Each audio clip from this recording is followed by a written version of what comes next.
The air was crisp with the bite of autumn, the kind of night that made every breath feel fresh and alive. Nicole and I stood on her porch, admiring our costumes one last time before heading out. We had both chosen to dress as witches, but with different twists. My dress was classic black with a tattered hem and a tall, pointed hat, while Nicole's was a deep purple, adorned with glittering stars and a matching hat with a crooked brim. "Ready for some candy?" Nicole asked, her eyes sparkling with excitement. "Absolutely," I replied, adjusting my hat and grabbing my pumpkin-shaped candy bucket. "Let's see how much we can get before the night's over." We set off down the street, joining the throngs of children and teenagers all eagerly moving from house to house. The neighborhood was alive with the sounds of laughter and excitement, and the warm glow of jack-o'-lanterns flickered on nearly every porch. The effort everyone put into decorating their homes added to the festive atmosphere. Graves in front yards, cobwebs draped over bushes, and the occasional animatronic witch or ghost that would spring to life with a scream as we passed by. Trick or treat. We chorused at each doorstep, our voices blending with the chorus of others around us. Homeowners greeted us with smiles, complimenting our costumes and dropping handfuls of candy into our buckets. Chocolate bars, lollipops, gummy bears. It wasn't long before our buckets began to feel satisfyingly heavy. As we moved further into the neighborhood, we ventured down streets that were less familiar. The houses here were older, their decorations more subdued but somehow more eerie. We reached a particularly dark house, its only light coming from a single carved pumpkin with a sinister grin. "Think they have good candy?" Nicole asked, eyeing the house warily. "Only one way to find out," I replied with a grin, though I felt a shiver of unease. We walked up to the porch and knocked on the door, the sound echoing in the quiet night. For a moment, nothing happened. Then, slowly, the door creaked open, revealing an elderly woman with a kind but tired smile. "Happy Halloween," she said, her voice warm despite her frail appearance. "Here you go, dears." She dropped a few pieces of candy into our buckets, and we thanked her before hurrying back down the path. The encounter had been harmless, but something about the house left me feeling unsettled. "Let's stick to the main streets from now on," Nicole suggested, echoing my thoughts. We continued our journey, moving back towards the brighter, busier streets. The rest of the night passed in a blur of laughter and excitement as we filled our buckets to the brim. By the time we decided to head back to Nicole's house, the streets were beginning to empty, the younger children having returned home to sort their candy and trade with siblings. "Tonight was awesome," Nicole said, her breath visible in the cold air. "Look at all this candy." "I know, right?" I replied, shaking my bucket and hearing the satisfying rattle of sweets. "Best Halloween ever." We reached Nicole's house, the porch light guiding us back like a beacon. We were both tired but happy, the thrill of the night still buzzing through us. Inside, the warmth was a welcome change from the chilly outdoors. We kicked off our shoes and headed to the living room, eager to dump out our candy and see what treasures we had collected. Nicole's house was cozy and inviting, filled with family photos and plush furniture. Her parents were out of town, visiting friends for the weekend, so we had the place to ourselves. It was a rare treat, and we planned to make the most of it. "Let's see what we got," Nicole said, appending her bucket onto the coffee table. I followed suit, and soon the table was covered in a colorful array of candy. We sorted through it, trading pieces and laughing over our favorites. "This one's mine," I said, grabbing a king-sized chocolate bar. "Fine, but I get the gummy bears," Nicole countered, scooping them up. We continued sorting until we were satisfied with our hauls, then settled back on the couch with our favorites in hand. The night was far from over. We had planned a horror movie marathon to cap off our Halloween adventure. The living room felt warm and safe, a stark contrast to the eerie streets outside. We dimmed the lights, creating a cozy but appropriately spooky atmosphere. "What should we start with?" Nicole asked, holding up a stack of DVDs. We've got classics and some newer ones. Let's go classic, I suggested, eyeing the cover of one particularly ominous DVD. How about The Exorcist? Nicole grinned.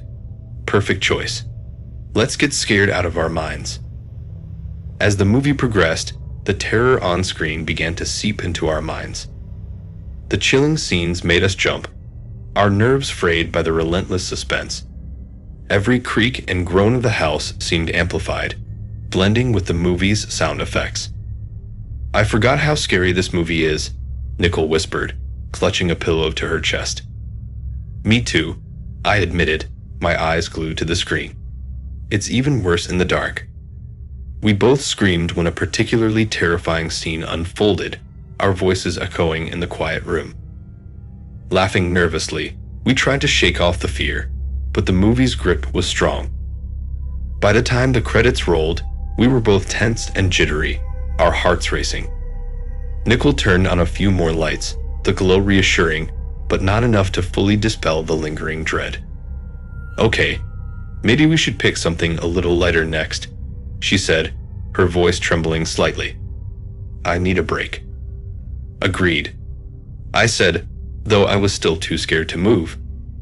How about Hocus Pocus? It's still Halloween themed but not terrifying. Perfect, Nicole said, swapping the DVDs. We can handle some witches and talking cats. As the movie started, we both felt the tension begin to ease. The whimsical story and humorous scenes were a welcome respite from the intense fear of the previous film.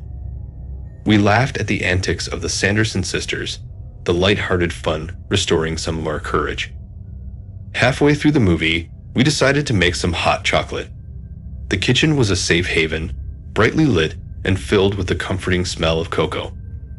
As we waited for the milk to heat up, we chatted about our favorite parts of the night so far. I think I screamed louder than you during that movie, Nicole said, grinning. Maybe, I teased. But I definitely jumped higher. We returned to the living room with our mugs, the warmth of the hot chocolate soothing our nerves. The rest of Hocus Pocus passed in a blur of laughter and smiles, the perfect antidote to the earlier scares. Feeling braver, we decided to watch one more horror movie before bed. Nicole chose Halloween, a slasher classic that promised more scares but also felt less intense than The Exorcist. As the opening scenes played, we huddled under our blankets, ready for another round of frights. The movie was suspenseful, every shadow and noise heightening our anxiety. But this time, we felt more prepared, our earlier experience making us a little braver. As the film neared its climax, a sudden noise made us both jump. It sounded like a creak from downstairs, but we brushed it off, attributing it to the house settling or our overactive imaginations. Did you hear that? Nicole asked, her eyes wide.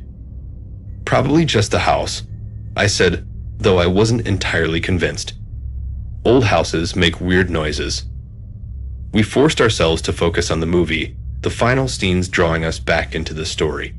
When the credits finally rolled, we were both exhausted but exhilarated. That was intense, Nicole said, turning off the TV. I think we've had enough scares for one night. Definitely, I'd agreed. Time for bed. Yeah, let's get some sleep, Nicole said. I'll grab some extra blankets. We headed upstairs, the adrenaline from the movies slowly wearing off. Nicole's room felt like a sanctuary, the familiar surroundings and soft lighting providing a sense of security. We changed into our nightgowns, the comfortable fabric a stark contrast to the terror we had just experienced. Nicole's white nightgown with bat prints looked almost whimsical in the gentle light, while my pink one felt soothing against my skin. Crawling into bed, we pulled the blankets up to our chins. The fear from the movies still lingered, making every sound seem ominous. We chatted softly, trying to distract ourselves from the eerie silence of the house. Do you think we'll actually be able to sleep? Nicole asked, her voice a mix of hope and doubt. We'll be fine, I said, though I wasn't entirely sure. Just keep the blankets close. We laughed, but it was a nervous sound. Finally, our conversation dwindled, and we drifted into an uneasy silence. The house was quiet now, but the fear from the movies still hung in the air, making every creak and groan seem like a potential threat. Just as I was about to drift off, I heard a faint noise from downstairs. I opened my eyes, my heart pounding, and saw that Nicole was already sitting up, her expression mirroring my own fear. "Did you hear that?" she whispered. I nodded, too scared to speak. We listened intently, straining to catch any further noise. There it was again, a soft, deliberate creak, like someone was moving around downstairs. "What should we do?" I whispered. Nicole took a deep breath. "I'm going to check it out," she said, her voice steadier than I felt. "Stay here. If it's nothing, I'll be right back." I wanted to protest, to tell her we should both stay put, but I couldn't find the words. Instead, I watched as she slipped out of bed and tiptoed to the door, her white nightgown glowing softly in the dim light. She gave me one last reassuring look before disappearing into the hallway. As soon as she was gone, the silence seemed to close in around me. I couldn't just lie there and wait. My fear was too overwhelming. I slid out of bed and crawled under it, the space cramped and dusty. I could hear my own breathing, shallow and rapid, and I tried to calm myself down. From my hiding spot, I could hear the sounds of Nicole moving through the house, the creak of the stairs as she descended. Then, silence. An agonizing stretch of silence that seemed to go on forever. My mind conjured up all sorts of horrors, each one worse than the last. Suddenly, Nicole's scream tore through the silence, a sound so filled with terror that it made my blood run cold.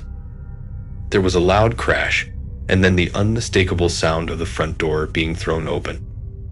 Silence fell again, but this time it was different, thick with dread. My heart pounded in my chest as I lay there, too terrified to move. I wanted to call out to Nicole, to run downstairs and find her, but my body refused to obey. Every instinct screamed at me to stay hidden. Then I heard footsteps, heavy, deliberate footsteps coming up the stairs. They were slow, methodical, each one echoing through the house. The bedroom door creaked open, and I could see a pair of heavy boots step inside. The person stood there for a moment, breathing heavily. I held my breath, praying they wouldn't look under the bed. The boots moved closer, stopping just inches from where I lay. I could see the hem of Nicole's nightgown hanging down, and my heart nearly stopped. This wasn't Nicole. This was someone else, someone who had been downstairs with her. They stood there for what felt like an eternity, breathing heavily. I squeezed my eyes shut, hoping they would leave. Finally, after what seemed like hours, the boots turned and walked out of the room. The door closed behind them, and the footsteps faded away. I stayed under the bed, too scared to move, my mind racing with fear and confusion. Where was Nicole? Who was this person wearing her nightgown? The questions swirled in my mind, but there were no answers. All I could do was wait and hope that morning would come soon, bringing with it some semblance of safety. The fear was overwhelming, and I felt tears streaming down my face. I wanted to reach for the phone on the nightstand, just a few meters away, but the thought of leaving my hiding spot was too frightening. The first light of dawn filtered through the curtains, casting a muted glow across the room. I lay there, still trembling from the cold grip of fear that had held me all night. My body ached with tension, and my eyes were swollen from tears. The events of the previous night play over and over in my mind like a nightmare, the horror still fresh and vivid.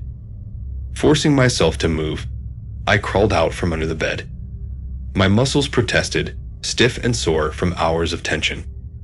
Glancing at the nightstand, I saw the phone lying there, just a few meters away. It had seemed like an impossible distance to cross in the darkness, but now I reached for it with trembling hands. I needed to call for help, to bring someone here who could make sense of the chaos.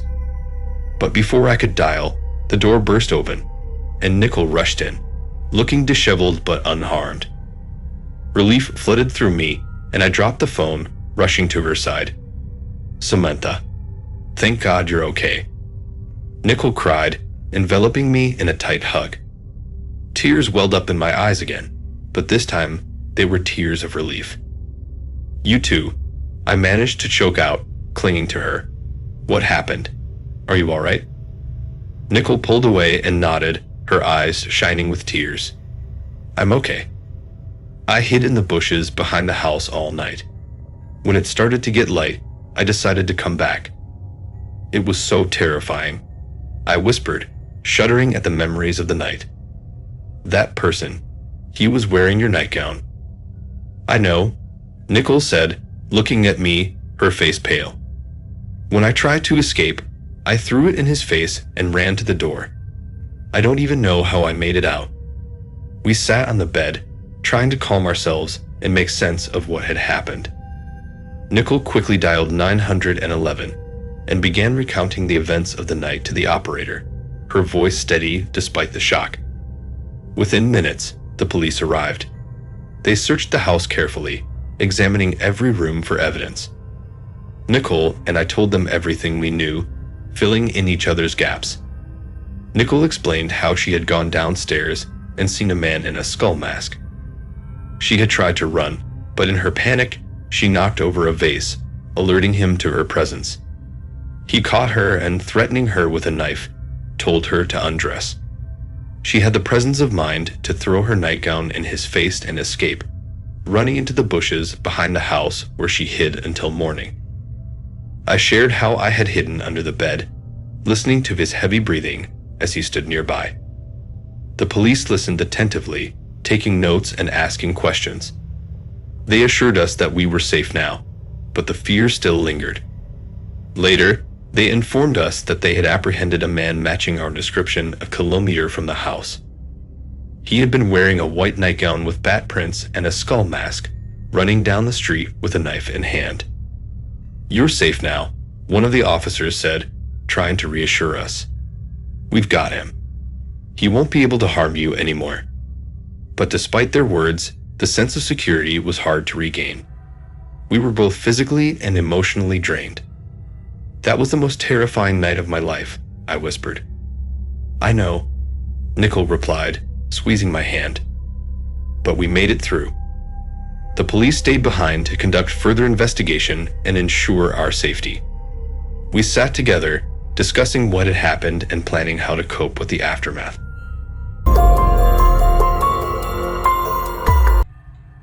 Halloween night was supposed to be all about fun and candy, but it quickly turned into something much more sinister.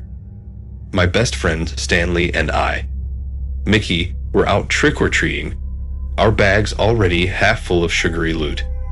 We were joking around, talking about the haunted house down the street, when we noticed him. A strange figure standing motionless in the middle of the road. The man was dressed in white robes, his long black hair hanging down to his shoulders. His face was painted red, and he wore handcuffs on his wrists. He looked like something out of a nightmare, but what really creeped us out was the way he was staring at a house across the street. There was a light in one of the windows, and the man's eyes were fixed on it. "That's Julia's house," Stanley whispered, his voice shaking. Julia was his classmate, and he had a bit of a crush on her. Seeing this weirdo watching her house gave me the chills, and I could tell Stanley felt the same. "What do you think he's doing?" I asked, trying to keep my voice steady. "I don't know, but I don't like it," Stanley replied. We decided to keep an eye on the man in the white robe. He didn't move a muscle, just stood there, staring at the house. Then, the front door opened, and Julia stepped out, probably heading to another Halloween party. The moment she appeared, the man in the white robe sprang into action, sprinting towards her. Stanley screamed her name, "Julia." The man stopped in his tracks, startled by the sudden noise, and then took off running in the opposite direction. "Come on, Mickey," Stanley yelled, and we both took off after him. We had to find out who this guy was and what he wanted. We ran as fast as we could, following the mysterious man through the dark streets. He moved quickly, but we were determined not to lose him. He led us out of our familiar neighborhood and into a part of town we had never been to before. The streets became narrower, the houses more spread out and run down. Finally, we reached the outskirts of town, where an eerie, abandoned neighborhood stood in stark contrast to the cheerful Halloween decorations we'd had left behind. The man in the white robe disappeared into one of the dilapidated houses. We stopped to catch our breath, our hearts pounding in our chests. "What do we do now?" Stanley asked, looking at me with wide eyes. "We can't just leave," I said. "We need to find out what he's up to."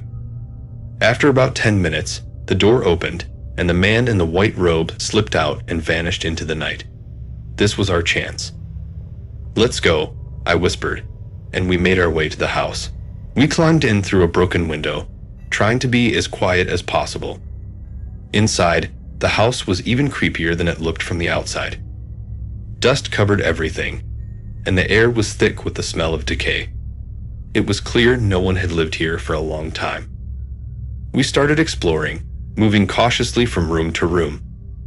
The furniture was old and covered in cobwebs, and the floor creaked ominously under our feet. As we reached the kitchen, we heard a noise coming from the basement, a metallic clatter, like an iron plate falling. "Mickey, I don't like this," Stanley said, his voice trembling. "We should get out of here." "Wait, did you hear that?" I asked, straining to listen. A woman's voice echoed up from the basement, faint but desperate. "I want to eat. You hear me? I want to eat." I froze. That voice sounded familiar, too familiar. "Victoria?" I whispered, my heart skipping a beat. A year ago, Victoria, a friend of mine, had disappeared without a trace. Could it really be her? "Victoria, is that you?" I shouted, my voice cracking with emotion. "Mickey, help me, please," the voice cried out. We moved towards the basement door, but just as we were about to descend, we heard the front door open. The man in the white robe was back. We ducked into the kitchen, hiding behind the counter, barely daring to breathe. He walked past us, not noticing our presence, and headed down to the basement. "Here," he said, his voice cold and emotionless. "I brought you some food. Eat it." We were paralyzed with fear, but we knew we had to get out of there. As quietly as we could, we climbed back out the window and ran all the way home. Back at my house, we sat in my room, trying to process what had just happened. We knew we couldn't keep this to ourselves, but we were scared of getting in trouble for breaking into the house. "We have to tell someone," Stanley said, pacing back and forth. "We can't just leave her there." "But what if they don't believe us? What if we get in trouble?" I asked, voicing the fears that had been swirling in my mind. "We can't think about that now. We have to do the right thing," Stanley insisted. "Let's talk to Mr. Thompson. He'll know what to do." Mr. Thompson was our favorite teacher, and we trusted him. The next day at school, we pulled him aside and told him everything. He listened intently, his face growing more serious with each word. "You did the right thing by coming to me," he said. "I'll inform the police and the school administration right away. Don't worry, we'll handle this." The police arrived at the school within the hour. They took our statements and asked us to lead them to the house. Stanley and I guided them through the streets to the abandoned neighborhood. The police surrounded the house, guns drawn, and moved in. We watched from a safe distance as they broke down the door and stormed inside. Moments later, they emerged with Victoria, frail and terrified but alive. The man in the white robe was handcuffed and led out to a waiting patrol car. It was over. Victoria was safe, and the maniac was in custody. Mr. Thompson put a reassuring hand on our shoulders. "You two were very brave," he said. "You did the right thing." In the days that followed, Stanley and I were hailed as heroes at school. The local news even did a story on our Halloween adventure. We were just glad that Victoria was safe, and that we had been able to help. That Halloween night had started out as a quest for candy, but turned into a real-life horror story.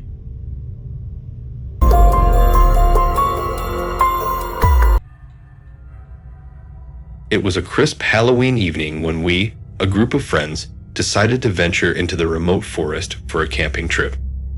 The plan was simple: spend the night in nature, share some ghost stories, and enjoy each other's company away from the hustle and bustle of everyday life.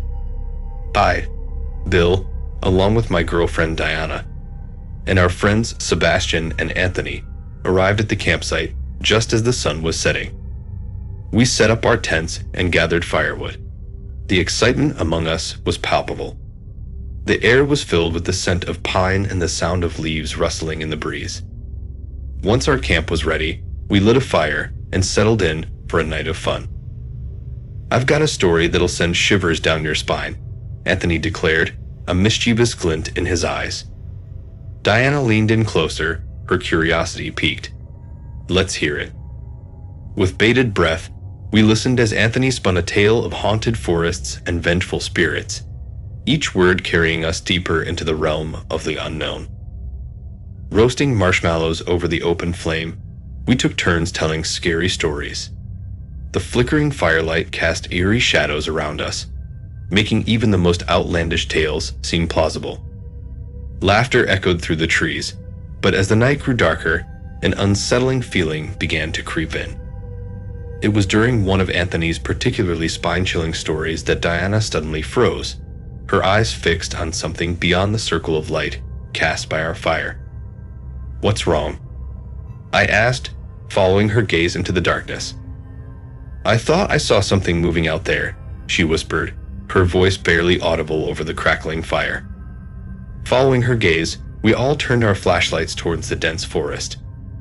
There, just beyond the reach of the light, was a figure. It stood motionless, watching us. For a moment, we were paralyzed with fear. Then, as quickly as it had appeared, the figure darted away, disappearing into the darkness. "Did you see that?" Diana whispered, her voice trembling. We all nodded, unsure of what to do next. The excitement of the evening had turned into a growing sense of dread. That sense of dread peaked when we noticed that one of our backpacks was missing. It was Sebastian's, and inside were our food supplies and, more importantly, the car keys. How could it just disappear like that? I exclaimed, my frustration mounting with each passing second. Panic set in as we searched the campsite, but there was no sign of the backpack. With no phone signal and miles from the nearest help, our situation was becoming dire. "We need to find help," Anthony said, his voice firm. "I'll go. You guys stay here and keep the fire going." "Are you sure?" I asked, worried. "Yeah, I'll be back soon," he promised. We all agreed, though reluctantly. Anthony was the most resourceful among us, and we hoped he would be able to find help quickly.